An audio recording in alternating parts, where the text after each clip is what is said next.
Hello. Uh, this this that you see in front of you is a Bosch 300 series compact clothes washing machine. Compact specifically, this is the one that is a little bit narrower to fit into tight spaces in some apartments and condos. Um, I am making this video because I couldn't find a breakdown explaining this, and I've been taking this thing apart now for pretty much most of yesterday.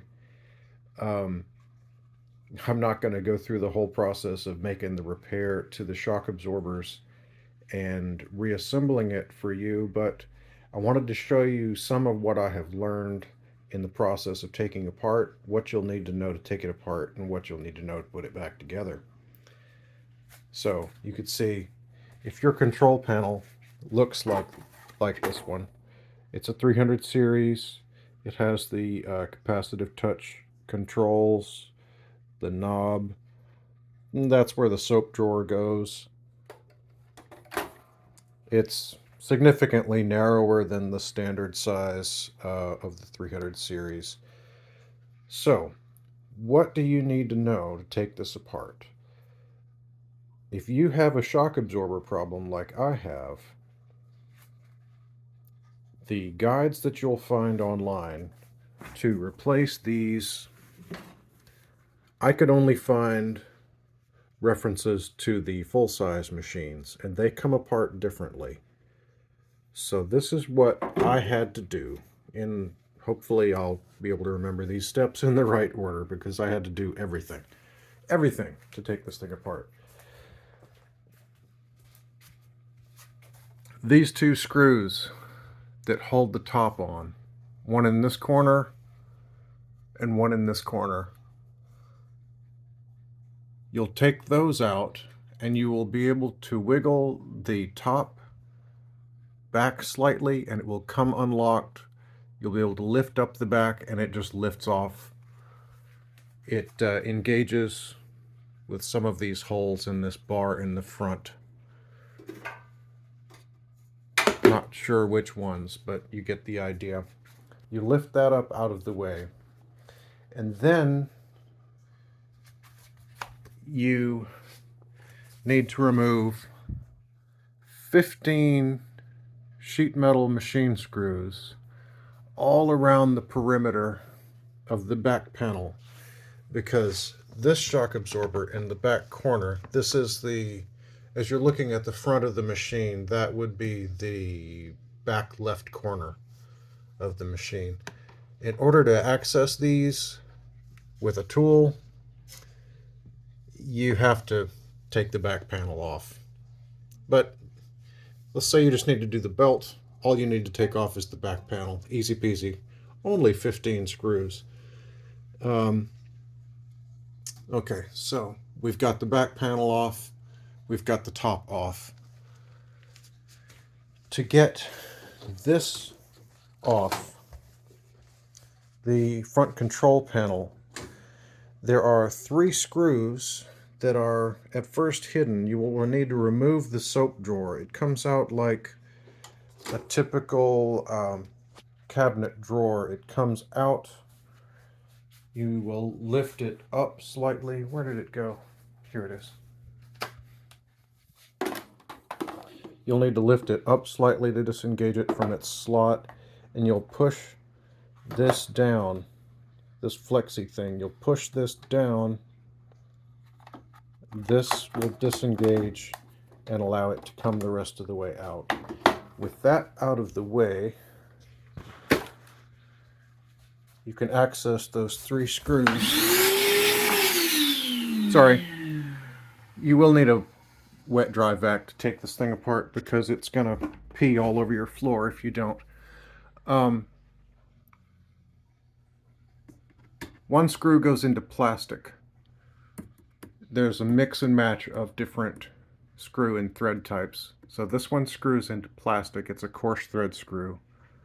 I believe this one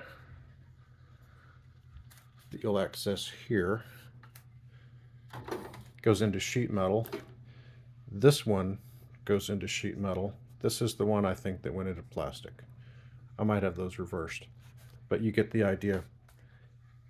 Coarse thread screws go into plastic, fine screws go into sheet metal.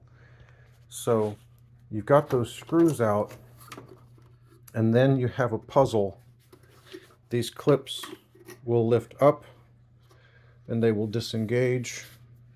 You will need to lift each of these up at the same time, all four of them, and you will be able to gradually wiggle it forward slightly. The right top corner here doesn't come out that way. You have to get it to separate and come out almost about to a 30-degree angle. Do this very gently. Make sure that you disconnect the plug that goes to the control board before you move it too far. The plug has a little latch on it. You'll push this down away from the plug, and then this will be able to come out. So when you've got this tilted out about 30 degrees, you gently give it a wiggle and a tug, and it should allow this latch here to disengage. Pretty easy so far. Hope you're following along. Now when you've got that out, it reveals a few more hidden screws. I think there's 2 screws at the top. I may have lost track already, but there's 2 screws at the top of the front panel. You pry the spring that holds the rubber seal. There's a spring. There's a spring that pulls this wire tight around this seal. Fits in this groove. Just take a flathead screwdriver and gently pry up the spring and work it around until you can peel that out of there. That disconnects this from the front cover. You push that back.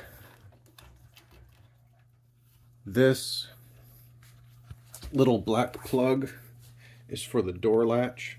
I don't know if you will be able to reach this before lifting the front cover off. I had to remove the front cover partially before I could get this disconnected, but be very gentle with this switch. It sticks in the bottom in this orientation, sticks in the bottom of the door latch mechanism. You will need to push this little latch down. It opens that latch so that you can pull it straight down to unplug it. There are 2 screws behind this round door, and this is very tricky. You'll need to take these 2 screws out because they hold the whole assembly together. You can't remove the front panel without taking those out. Then you have to somehow puzzle this door out. Where did that piece even go? There, here it is.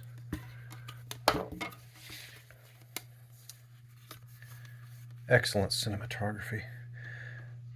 This engages here, and I can't even tell you how I got this out. I gently wiggled it side to side until I got one side to come down, and then it would snap out like this.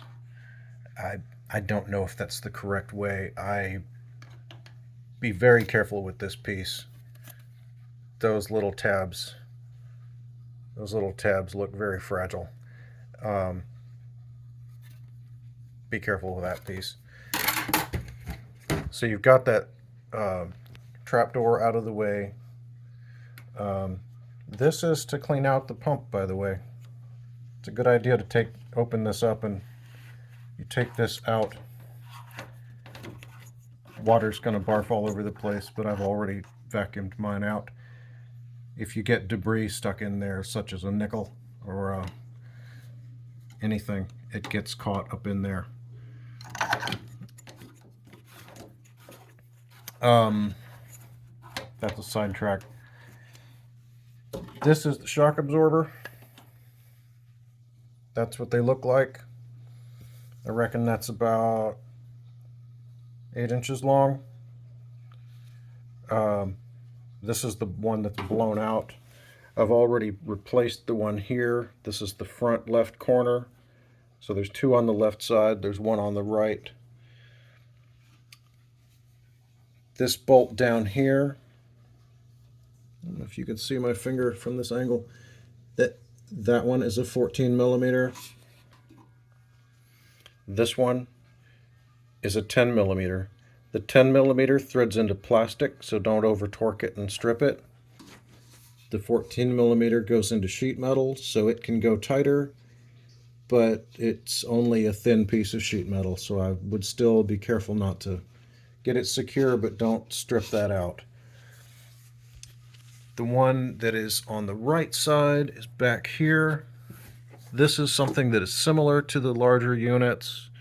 They seem to be in the same orientation. There's a 14 millimeter at the bottom. There's a 10 millimeter up high. That's going to be really difficult to get to. This is the one that's in the worst condition on my machine. So those are the three shock absorbers. The springs, I bought replacement springs as well, but I don't know if I'm going to replace them. I don't see that there's anything wrong with the old springs. There are two springs on the right side of the machine at the top. There's the second on the right in the back. Third spring is longer. It is a different part number. On the left here, right in the center of the machine at the top right. This thing is an absolute pain in the butt to take apart.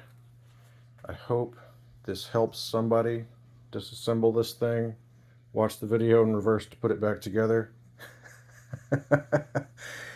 It would take hours to go through this entire process and film it step by step, but that is what I learned yesterday and late into the night, getting it to this stage. So far I have one shock absorber replaced, two more to go. We'll see if I feel like doing the springs. All right, good luck out there, do-it-yourselfers.